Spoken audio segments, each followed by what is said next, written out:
Você sabe o que é isso, Benja? É uma peça de um jogo que a gente comprava no mercado e ia juntando, vinha no pacote de salgadinho, certo? Você mesmo deve ter um monte disso enfiado pelas gavetas. Foi moda uma pá de tempo entre a molecada. Mas essa aqui, Lúcia apertou com força a mão em torno da figura cor de chumbo. Essa aqui é diferente. Essa aqui é Ô, uma... professora, Oi? a gente já A gente fez já essa fez, página. verdade, essa. Nós já terminamos até a 145, né? Isso, Isabelle? Verdade. Sim, é. Capítulo 7, né? É, acho que Então é. vamos lá. Pessoal, esse daqui vocês assistiram um videozinho, né? E a gente falou sobre a questão do filho ser adotado, né? Pelo Professora, a gente já fez até a página 153 agora, né? Desculpa. Isso. Então, olha só. Página 152, nós lemos vocês leram o texto e nós temos ali então a 153, correto? Então, exercício 1, é isso, gente? Lá da 153? Já fizemos também? Ai, gente, só um pouquinho. Ai, verdade, a gente estava falando sobre o tempo e o espaço no conto, desculpe. Vocês estão lá no exercício, então, na página 156, correto? Correto, né? Então, olha só. Nós estávamos falando ontem sobre o tempo e o espaço dentro do conto. A gente viu um pouquinho da ordem do tempo cronológico e do tempo psicológico. E a gente viu que o tempo cronológico, então, ele é igual para todos os personagens, enquanto o tempo psicológico ele tem uma variação. Essa variação, então, de acordo com a maturação do personagem, ele vai variar, tá? O que é aquilo ali no Lucas? Então, olha só, gente. Identifique nas passagens a seguir que elementos característicos da narrativa se destacam por ser apontada mais de uma resposta. Quanto tempo durou aquela hesitação? Essa coisa familiar, corriqueira, cotidiana, dar o nó na gravata, uns poucos segundos, 1 minuto, 2 minutos ou mais.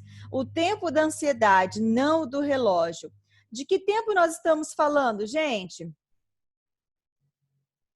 Do psicológico, do cronológico, da época, do espaço geográfico ou do espaço social? O que vocês marcaram aqui nessa primeira?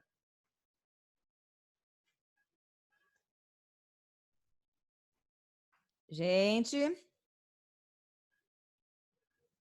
olha, nós podemos classificar esse tempo. Quanto do tempo durou aquela hesitação? Essa coisa familiar, corriqueira, cotidiana, dar o nó na gravata, uns poucos segundos, 1 minuto, 2 minutos ou mais. O tempo da ansiedade, não o do relógio. Olha lá, o Caio já respondeu. Tempo psicológico. Ele já fala que não é cronológico, por quê? Porque se fosse cronológico, ele iria falar do tempo que é igual para todos, mas aqui ele fala do tempo psicológico. Só um pouquinho.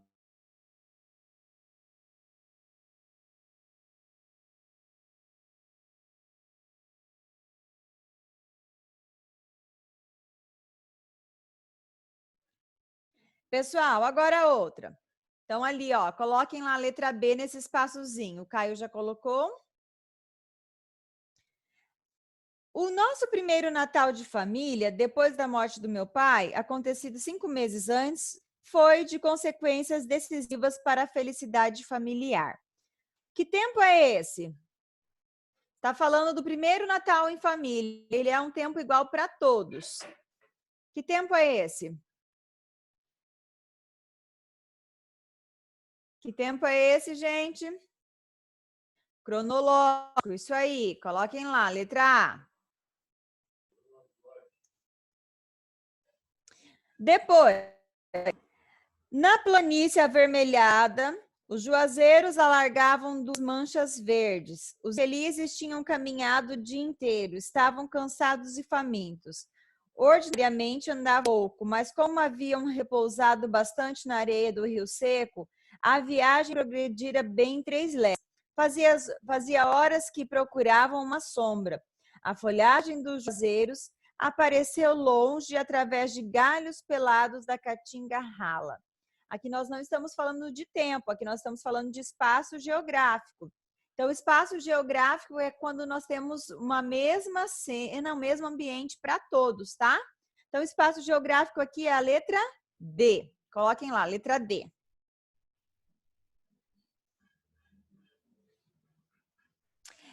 Essa proposta de produção de texto, gente, nós vamos pulá-la, tá bom? Então, pode colocar lá, atividade substituída. Nós vamos para a página 158. 158. Coesão e coerência.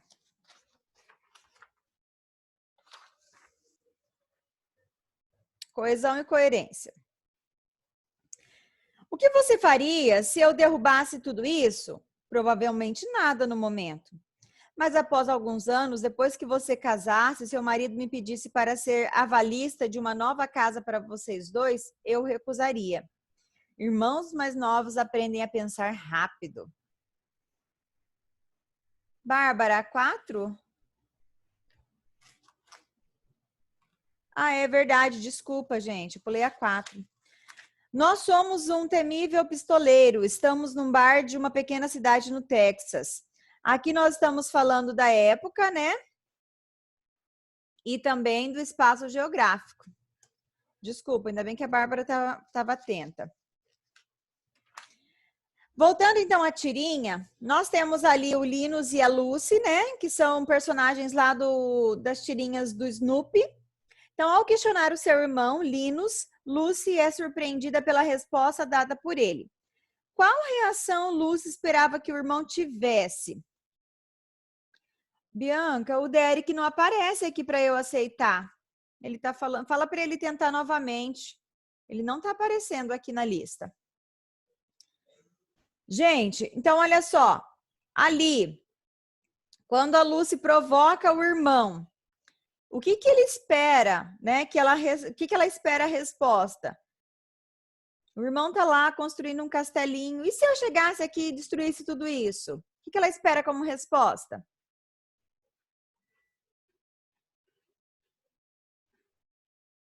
O que ela espera, pessoal?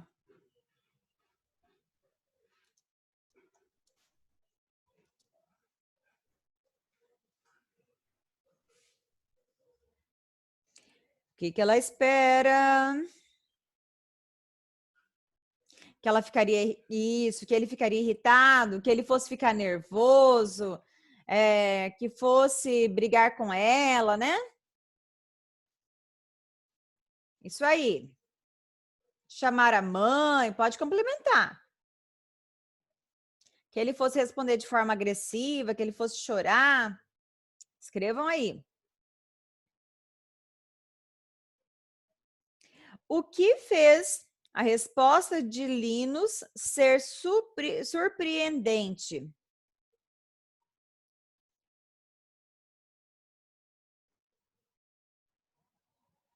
Por que foi surpreendente a resposta que ele deu?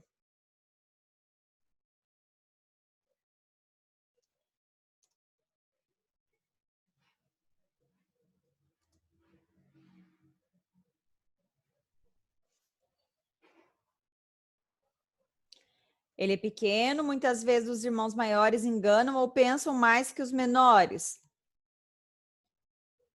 Certo? Porque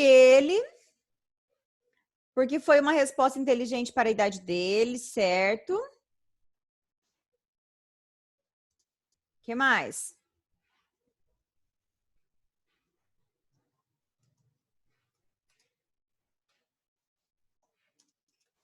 O que mais?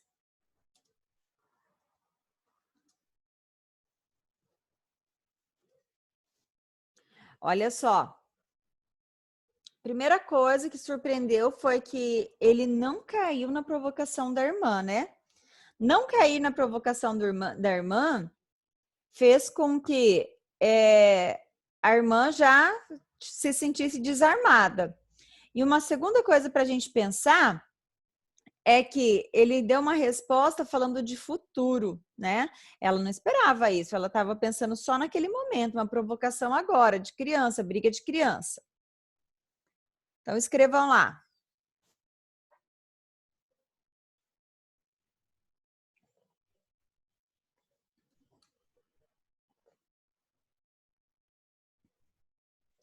Dois, compare as frases a seguir. Irmãos mais novos aprendem a pensar rápido. Irmãos mais novos aprendem rápido a pensar. As palavras que compõem as frases são as mesmas. Há diferença de sentido entre elas? Explique. Aprendem a pensar rápido, aprendem rápido a pensar. Vamos ver o que a Anne colocou. Sim. No 1 diz que ele pensa rápido, porém já sabe pensar. E no 2 diz que eles aprendem a pensar num curto espaço de tempo. Ótimo, é isso mesmo.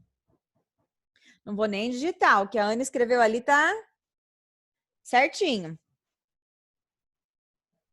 Vocês viram então como a mudança na posição de um adjetivo pode interferir na compreensão? Isso então é chamado de ambiguidade sintática. Quando eu mudo de posição uma classe de palavras, seja ela de adjetivo, seja ela de advérbio, nós estamos, então, fazendo uma mudança também na coesão e na coerência, tá? Então, olha só. A maneira como dispomos as palavras nas frases pode interferir no sentido daquilo que comunicamos. Não basta, portanto, fazer a escolha adequada de vocábulos. É importante organizá-los de forma a construir o significado pretendido. Uma categoria que pode fazer diferença nessa organização são os advérbios, as locuções e os adjuntos adverbiais. Isso porque o sentido desses termos pode recair sobre um adjetivo, um verbo, um advérbio e até sobre a sentença. Se sua localização na frase não for muito bem definida, é possível que haja ambiguidade sintática no que foi enunciado. Então, quando eu quero fazer a escolha, dependendo do sentido que eu quero alcançar, eu preciso fazer essas mudanças de uma forma bem pensada. Por exemplo, um cachorro amigo e um amigo cachorro tem o mesmo sentido? Tem o mesmo sentido, galera? Não tem. Então, essas escolhas sintáticas, elas vão fazer com que o meu texto ele seja mais coeso, mais coerente. Então, aquilo que a Anne comentou ali naquela resposta anterior está totalmente certo, né? Pensar rápido, aprender a pensar rápido, tem diferença nos significados. Então, a gente vai ver agora ali um trechinho de um texto que diz assim, ó. Observe o exemplo a seguir. Brinco sempre com a minha irmã mais nova. Brinco sempre com a minha irmã mais nova. Aqui a construção é simples, mas apresenta ambiguidade. Observe que o advérbio sempre pode referir-se tanto à ação de brincar, brinco sempre, quanto a de excluir outras pessoas da brincadeira. Sempre com a irmã mais nova e não com outras crianças, né? Se o contexto não estiver bem definido, a frase por si só não possui um sentido delimitado. A ambiguidade sintática é, portanto, aquela que decorre de uma organização de frase, permitindo mais de uma interpretação, o que pode ser um recurso expressivo em textos artísticos, mas que compromete a qualidade de textos que prezam pela objetividade e informatividade. Sempre quando nós escrevemos, é importante a gente reler aquilo que a gente escreve, porque essa ambiguidade, ela pode estar presente nas produções e fazer com que o meu interlocutor não tenha uma interpretação correta, porque quando a gente abre essa duplicidade de sentido, eu posso também abrir um leque de opções, né? E o advérbio, ele pode estar ligado à classe de adjetivos, à classe de advérbios também. Então, um advérbio, ele pode ligar ao verbo, ao advérbio e ao adjetivo.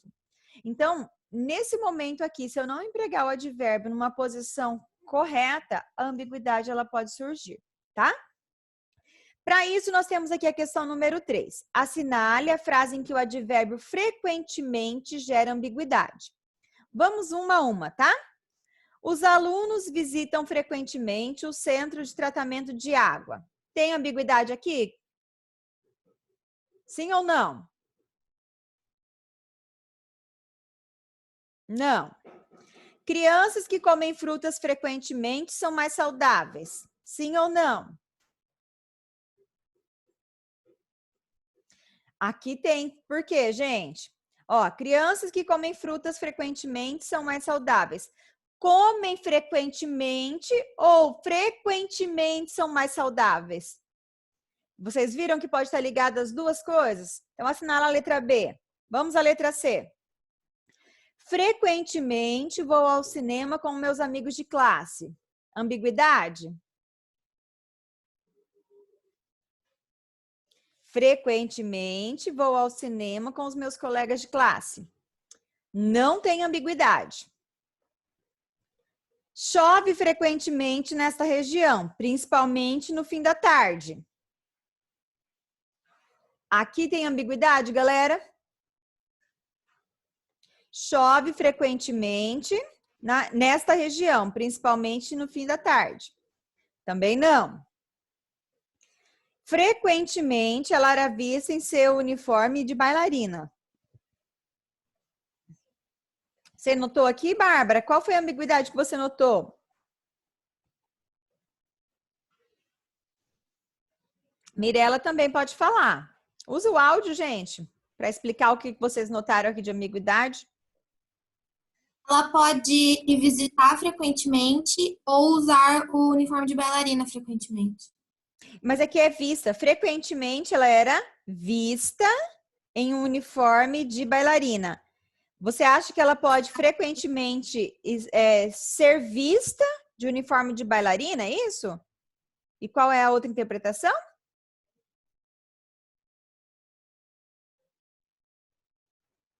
Fala novamente, Bárbara.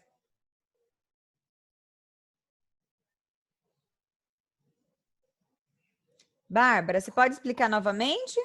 Eu não entendi a ambiguidade que você percebeu. Cancela. Não, pessoal, essa frase aqui também não gera ambiguidade, tá? Frequentemente ela era vista em seu uniforme de bailarina, só tem um sentido. Então, a única opção aqui que nós temos ambiguidade é realmente a letra B, tá? Vamos ao número 4.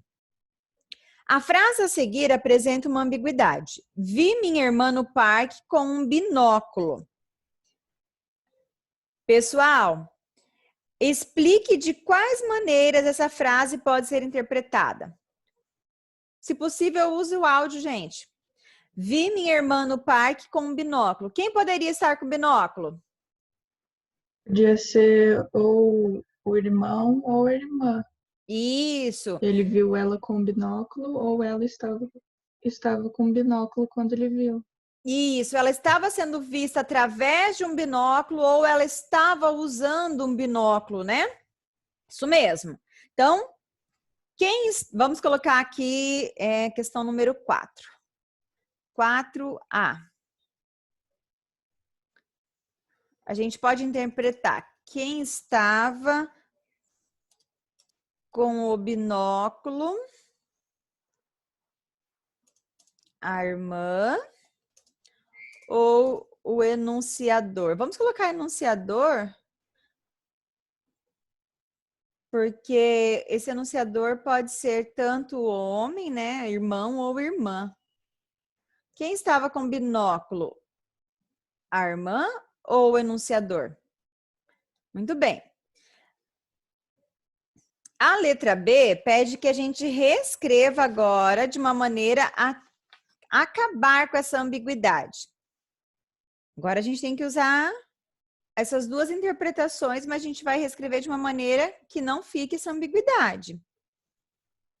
E agora? Me ajudem aí. Vi minha irmã.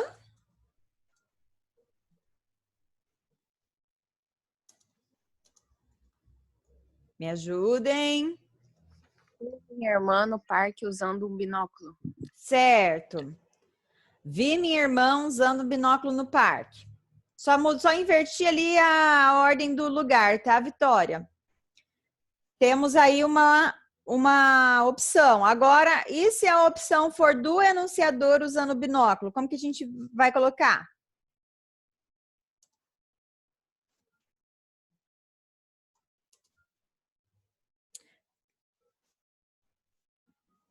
Vi minha irmã no parque através de um binóculo. Certinho, Amanda. Certinho. Galera, então a resposta que a Vitória deu é uma interpretação, a resposta que a Amanda deu é outra. Agora a gente acaba com a ambiguidade entre essas duas expressões, tá? Nós tiramos aí a ambiguidade do texto. Gente, terminamos a parte da atividade de hoje. Eu quero reforçar com vocês agora o que eu falei na aula de ontem, se eu não me engano, a respeito do trabalho do livro, tá? Corações Partidos. O trabalho desse livro, a gente estava agendado para o dia 6 de março. E nós não conseguimos fazê-lo, né? Por conta de todas as ocorrências. E nós estamos com ele pendente ainda. Então, ele já está editado e encaminhado no Portal Ava. Na sexta-feira ele estará disponível para vocês. Então, na sexta-feira não vai ter nenhum vídeo para vocês. Tem essa atividade do trabalho do livro, tá? Então, vocês vão abrir lá um arquivo de Word. Eu coloquei lá um encaminhamento, se possível imprimir. Se não tem impressora em casa, não tem como imprimir, você vai fazer da mesma maneira, só que vai fazer manuscrito, tá? Você vai fazer no caderno e vai postar lá no Portal Ava, só que essa atividade só vai ficar aberta na sexta-feira. Então, não fiquem perdendo tempo, tá, gente? Ela é uma atividade avaliativa. Então, lá o livro Corações Partidos, atividade avaliativa sexta-feira. Certo? Galera, a gente se vê no próximo plantão, tá? Até sexta-feira, então. Tchau, tchau.